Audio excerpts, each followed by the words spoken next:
ایونتینگ به معنای لغوی رویداد تلقی میشه و تعبیر دیگه‌ای نداره و این واژه که اصطلاحاً مسابقات 3 روزه اطلاق داده میشه به این رشته غلط است و اینکه کسی بگه مسابقات 3 روزه، چون ممکنه مسابقات در 1 روز و یا چند روز حتی بیشتر از 3 روز برگزار بشه. ایونتینگ نشأت گرفته از مراسمی در کشور انگلستان برای شکار روباه و همچنین مشق سوار نظام این کشور بوده. سال 1912 ابتدای قرن 20 که ایونتینگ وارد بازی‌های المپیک شده.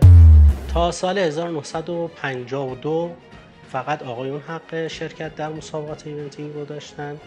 استعدادها بی‌نظیره و یک نکته خیلی قابل اهمیت اینکه ما الان از اسب‌های بومی به خوبی داریم استفاده می‌کنیم. توی شهرستان‌ها هم استقبال خیلی زیادی هست و همین که پتانسیل زیادی وجود داره. ما در استان‌های شمالی کشور فضای بسیار مناسبی برای برگزاری مسابقات ایونتینگ داریم تا حدی که حتی بتونیم مسابقات بین‌المللی برگزار بکنیم. در جنوب کشور، خوزستان، دزفول، شوشتر یکی از معضلات و مشکلات کاملا درست می‌فرمایید توی بحث داوری درساژ هست.